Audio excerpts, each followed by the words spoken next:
Afternoon there folks, this is Ben Monroe from ExpansiveDLC.com. Today I'm going to be taking a look at the latest DLC expansion to be released for Battlefield 4, Naval Strike. I'm just going to give you a quick introduction to the new game type Carrier Assault and give you my first play impressions on the new maps, vehicles and weapons featured in the DLC. So without further ado, let's get on with the game. So, included in this latest DLC for Battlefield 4, we get 4 new playable maps, which are Naval Strike, Operation Mortar, Lost Islands, and Wavebreaker. There's also a new amphibious vehicle in the form of the hovercraft, which not only can you pilot across the many oceans featured in the DLC, but also on the beautiful beaches as well, which is quite handy. There's also a bunch of new weapons and, of course, the introduction of the new game type Carrier Assault. DLC, of course, comes included within the premium subscription to Battlefield 4's DLC, and if the amount of content featured in all of the downloadable packs thus far continues into the remaining 2 DLCs, then I definitely say that the premium subscription has been worth the money. Although the DLC expansion will also be available for purchase at $11.99 through the Origin store. So, Carrier Assault. Give you a brief rundown on what Carrier Assault is. Well, as the name might suggest, each team takes control of a massive aircraft carrier, and the objective of the game is to destroy your opponent's aircraft carrier. So there's a landmass situated in between both the ships. This is populated by a couple of capture points. So each team has to then rush out to the land, capture each point, and then with each point that you capture, missiles will be fired upon the enemy ship. Each missile deals 5% of damage. So, with that out the way, once you get your enemy ship down to just 50% health, you're then given the chance to infiltrate to the best of your abilities as you can in a game like Battlefield, I suppose, and infiltrate the enemy ship and destroy 2 bomb sites. Upon the destruction of both these bomb sites, the enemy's remaining 50% of health will be reduced, and the ship will unfortunately go the way of the Titanic and hit the bottom of the sea, thus winning you the game. So as you can see here, I've just deployed. The map is Naval Strike. I've just jumped onto one of the brand new hovercrafts featured in the DLC.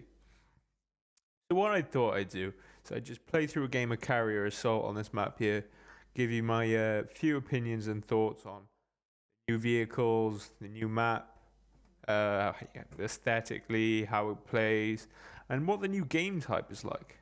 Obviously, you can see straight away from the off here the ferocity of the battlefield Battlefield 4 brings is not lost in any way on these new maps. So, as you can see, one of the benefits of the hovercraft is not only can you pilot it across the seas, as I'm doing so quite terribly here, but when the mood strikes you, you can boost it up onto the land. It makes it for a very versatile vehicle, useful in all sorts. Damn it. Okay, so let's give this another go. The first things I'm noticing visually about this DLC is something that's new and exclusive to Carrier Assault. Can you see the missile striking through the air, leaving the streamlines behind them? It does paint for quite an exciting picture. Now, obviously, those missiles are coming from the capture points that I previously mentioned, and we're using these capture points to damage the enemy ship. Hopefully, we'll be able to damage it enough that we can then board it and destroy the 2 structure points, winning us the game. Crap. They had a bigger boat than me there, see. All you can do there. I mean, from what I've played so far, the the more ocean-based vehicle combat does play a heavy element. Running around as an infantry is very easy to be picked off, as you can see by the larger attack boats patrolling around the outside of the map.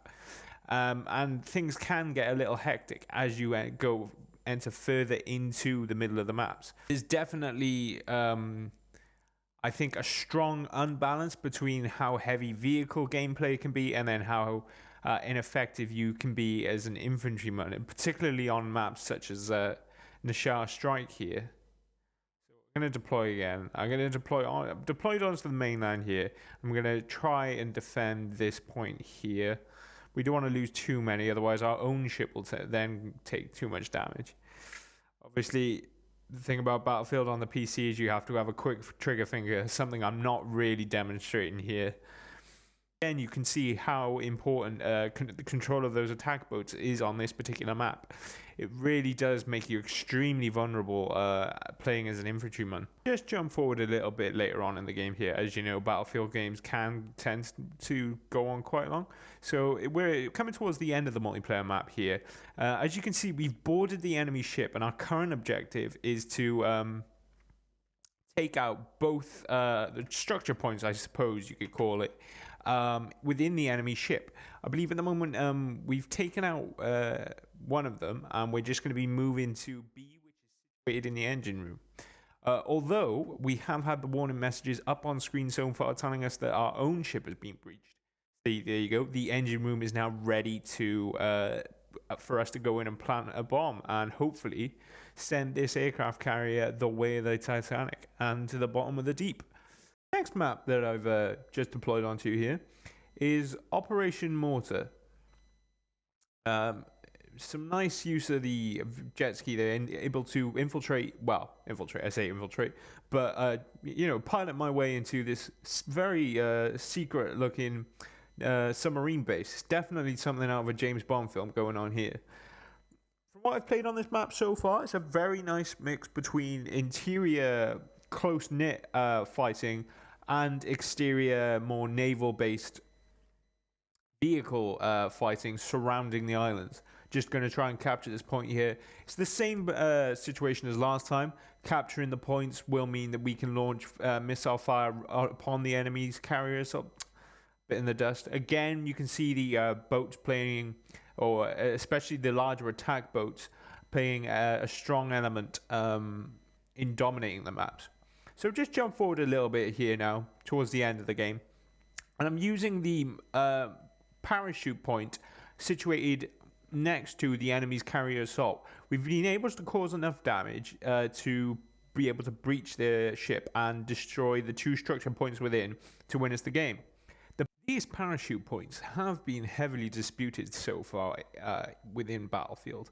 I mean, particularly on this map, the use of the parachute deployment does make it extremely easy to deploy right on top of the enemy's objective. Okay, so here we are now, just coming towards the end of the game. We've already managed to destroy one structure point within the ship, and I think we are just, yep, there you go, just one. Well, this has been my first play impressions of the new Naval Strike DLC for Battlefield 4. I hope you guys have enjoyed the video. Just to summarize, I suppose, Carrier Assault, very enjoyable. I think it adds a nice narrative sense to the popular Conquest mode already previously featured in Battlefield 4. It's similar in its style, but not only do you have to capture the points, but then there's also a nice reward of being able to infiltrate and fight over, destroy a massive enemy aircraft carrier. So it gives you a sense of purpose, I suppose, to the multiplayer. The new vehicle featured in the game, kind of hard to pilot a little bit, although it was fun driving it across the beaches. I can't deny that fact. The maps themselves very pretty, although from what I've played, they do feel quite unbalanced in between the mixture between vehicles and infantry-based gameplay. Some of the maps definitely tend to lend themselves better towards vehicle-based gameplay. So if you prefer to run around on foot, you're going to suffer in this situation. The other two maps that I haven't shown you thus far are Wavebreaker and Lost Islands. Lost Islands in particular features a crashed aeroplane in the middle of the map, something a little bit kind of like a situation at a loss going on there. So again, nice aesthetics to the maps. I think these maps in particular definitely carry a sense of narrative with them. The other maps in Battlefield haven't featured so far, which definitely does add to the enjoyment of playing on them. Well, once again, guys, thanks for watching. I've been Ben Monroe at ExpansiveDLC.com. So why not jump on and play some Battlefield 4 Naval Strike yourselves? Thanks for watching, guys.